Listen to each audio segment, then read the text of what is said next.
Okay, next topic. So, in that same candidate network, what was trending yesterday, which I wasn't able to get on yesterday, but what was trending yesterday is that some candidates are saying, or some applicants are saying, that recruiters are now asking for reference checks, background checks, and drug screenings prior to even having a conversation. So, like, they're reviewing your resume, and if they pull it, they're sending messages saying, hey, forward us your references and sign this agreement for a background check. But you haven't even had a conversation with anybody.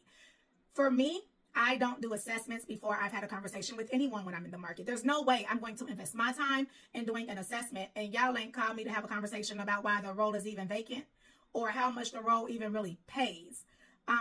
There has to be a conversation that bridges that gap between me applying and you asking for me to do something. It just doesn't make sense. It's not fair. I don't do them and I don't ask my candidates to do them. However, this seems to be something that people are starting to see an uptick.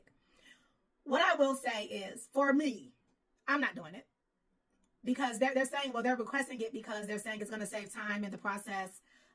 They're going to do all of this ahead of time because it does. And it does take some time to get backgrounds done, sometimes 2 to 3 weeks, depending on how many times you guys have moved. However, you have not talked to me. I'm not doing anything. If you can't take the time to have a conversation with me before asking me to do something, don't expect it to be done. And I guess it just depends on individual situations because you may be in a situation where you really, really need a job. If it's urgent, if you urgently need to be hired and they just really pulled you and was like, hey, we're interested, then I would say yes.